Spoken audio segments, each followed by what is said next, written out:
So once upon a time, many moons ago, when I was a little youngster, there was this swap meet at a small shopping center underground where people would, sell stuff.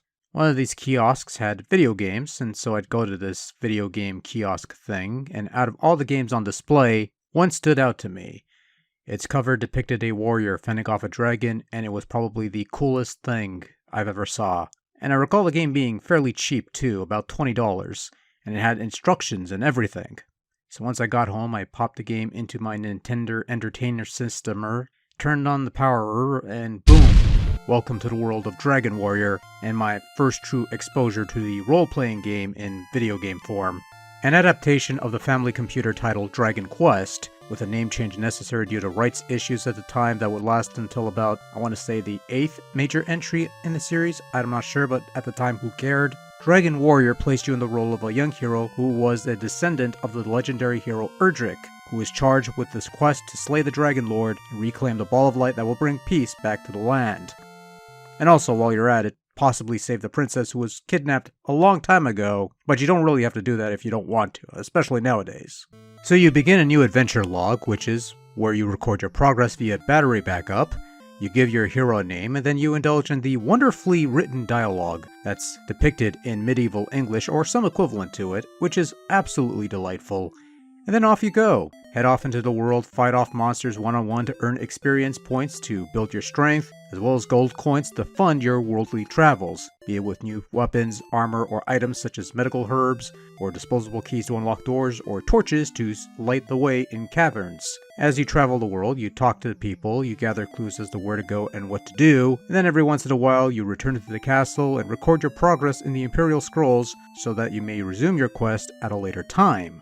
Evidently, as you build strength, you're able to travel farther from home base, fending off against more powerful monsters and uncovering treasures that will further aid you in your quest. Eventually, you'll begin to learn magic spells, of which there are about a dozen to learn, whether it be warp spells to provide quick exits out of caverns or back to home base, healing spells to restore your health, or destructive spells harmful to enemies such as Hurt.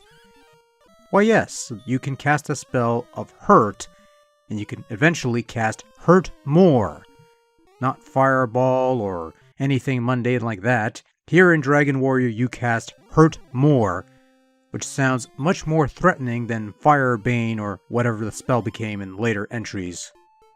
So I adore this game from a somewhat nostalgic point of view, and the one thing I got most out of this was the overall experience. The allure of being this lone warrior with a legacy to live up to, proving to all these chodes that you could get the job done, all the while traveling off alone to face off the forces of darkness, with the nearest town and help being potentially farthest away. It's almost akin to heading off into the world on your own, and now you have to find your own way, and it can feel like the loneliest thing ever. It's a feeling that resonated greatly with this game. The medieval English dialogue also adds to the immersion and, the authenticity of the world. As a kid, I figured that's just how they talked, and little did I know I was learning a bit about ye old English, which I thought was pretty cool. In any event, it's a nice touch by the localization team, and it matches up wonderfully with that local box art, which is wonderful. They could have just done a straight transliteration or whatever the case may be, but they added that touch by making it medieval English, and I adore the game for it. I think it just enhances the experience somewhat, for me at least.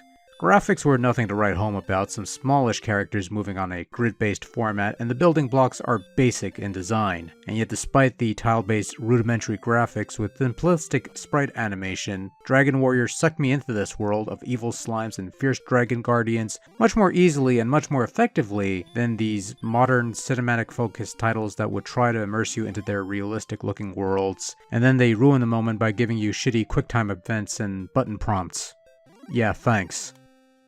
Now, with all that having been said, as a game in the technical sense, Dragon Warrior has not stood the test of time. A lot of the game is mired in constant, almost endless grinding of experience points through one-on-one random encounters that are protracted affairs, whose rewards and advancements towards higher levels are slim pickings at best. You begin the game with a paltry sum of gold that you have to get from a treasure chest, but I digress, to buy some equipment, of which can only carry one weapon, one armor, and one shield at any one time. For the most part, time is spent killing dozens of slimes in slow plotting combat, just so you can earn enough coin to buy that slick club or that slick leather armor, never mind more expensive wares such as the magic armor and flame sword. Subsequent remakes of this game would attempt to ease the grinding pain somewhat, which ends up revealing the lack of substance in the world of Alefgard.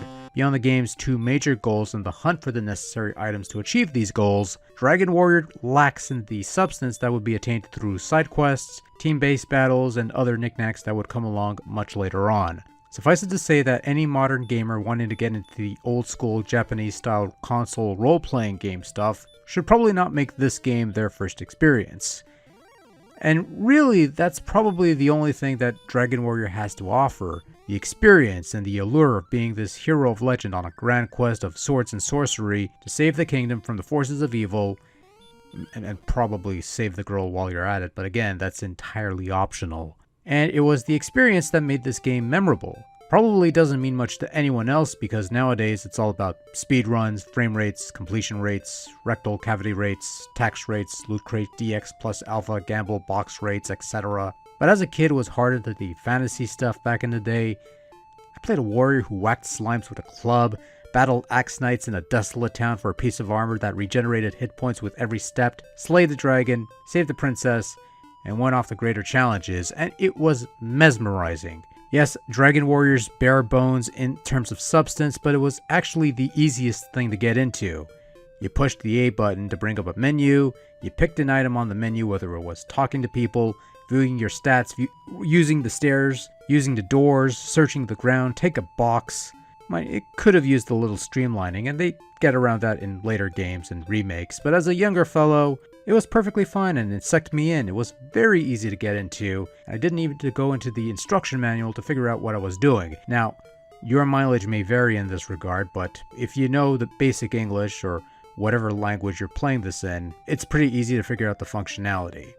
Now, again, the whole thing comes off a bit clunky, and they would streamline things later on, such as the elimination of a stairs feature, but for what it does well enough. Oh, and the sound department. Basic sounding beeps, bleeps, and somewhat impactful sound effects that would be the somewhat memorable sound effect setting for the rest of the series in some form or fashion. You play enough of these games and you know what magic will sound like, even if this initial outing features a somewhat lower pitched prototype compared to the rest of the series. And you also have the somewhat simplistic but suitably memorable soundtrack, which covers a variety of themes: the somber overworld theme, the cheerful town music, and the cave music that lowers in tempo and pitch with each lower level you reach. A rather nice touch that later sequels and even the remakes would drop. It's a case where the music might sound better with better instrumentation, and it wouldn't argue that, but what's here sounds right, and again only adds to the Dragon Warrior experience, which is probably why out of all the remakes I prefer the NES original best. Even when playing the Super Famicom remake or even the recent one on the Switch, I never felt comfortable with this music suddenly being fully orchestrated and full of flavor. There was something about the NES original soundtrack that gave the game a bit of character, so to speak. I don't know, it's just something that suited me, I guess. And I suppose it takes a certain mindset and quite a bit of patience to really appreciate what Dragon Warrior has to offer. A fairly basic role-playing experience that in some ways could very well be seen as something of an introduction to the genre. And it's easy to write this game off because it was a giveaway for a Nintendo Power subscription, and by the time Dragon Warrior came out in 1989, this was technically based on a 3-year-old Famicom game, as the Dragon Quest series was already a couple games in overseas in Japan.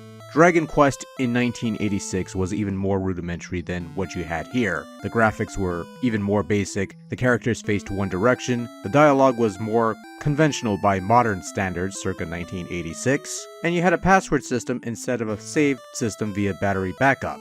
So this localized version was something of an upgrade with shorelines, multi-directional characters, and the Imperial Scrolls of Honor where you could save your progress much more easily.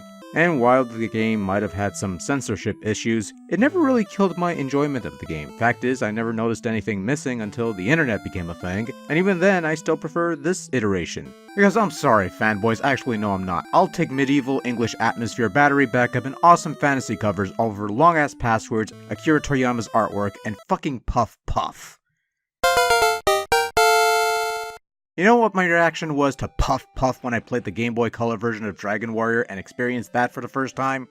Here's a reenactment, so to speak. Yeah. Over to the, okay, so this is it, huh? Here, big boy. How about a powder puff massage? Just 20G, honey. On your belly. Puff. Puff, puff, puff, puff. Puff, puff, puff, puff, puff. I think that's nice. Actually, it's kind of lame, to be honest with you.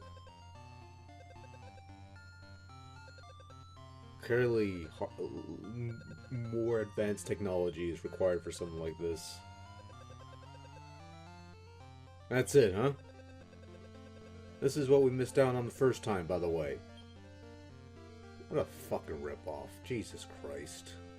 Where's my medieval English? Where's my... I'm disgusted. I'm out of here. So yeah, losing a couple religious references and Puff Puff did not hamper my enjoyment of the game today, or as a younger fellow. And if the game had adorned Akira Toriyama's characters instead of the cool painted cover, I probably would not have bothered as a kid. Partly because I didn't like Dragon Ball at the time, and a game with Dragon Ball-esque characters would not have appealed to me, but it was that classic fantasy depiction of hero and dragon, that painted cover, that sucked me in. Yes, it may be generic fantasy art, but it was awesome generic fantasy art. That's what got me to pick up a copy that I have to this day. So I guess that worked? Kind of? Sort of? Going off tangent here, but whatever. Overall, Dragon Warrior on NES, not so much Dragon Quest on Famicom, is a serviceable role-playing game for its day, but is also very much a product of its day. Play a modern RPG on a modern console, or hell, anything from the 16-bit days before going to this game, you'll find that this game feels slower, methodical, and somewhat more cumbersome compared to what came afterwards. Like I said, it takes a certain amount of patience to appreciate this game for what it is, basically laying down the groundwork for all console-based RPGs to follow, and unlike Final Fantasy on NES, nothing here comes broken. So it's a tightly made game that requires a certain mindset to really enjoy. Basically, if you could put up with near-endless grinding with pitiful returns, a cumbersome but still easily functional menu system, and a somewhat slower pace, then you'll probably get some mileage out of Dragon Warrior's 1989 8-bit incarnation. Otherwise, I'd steer clear of this one and would direct you towards the various remakes, whether it be the import-only Super Famicom version, though fan dubs are available if you want to go in that direction, the Game Boy Color version, or even the most recent Switch remake. These versions make some improvements to the game to make it more palatable to modern standards, and, well, they get the job done in some cases, and in others not so much. But as far as this NES version goes, well, your mileage will vary, but in terms of the first chapter, this is the version that I prefer.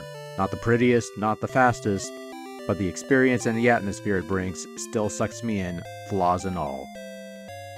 And, yeah, that's all I got. Later.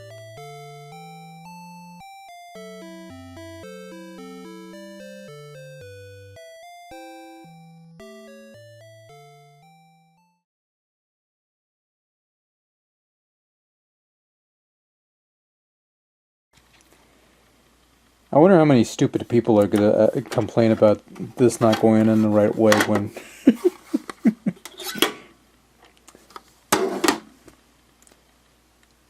Probably shouldn't tell them that it wasn't plugged in either.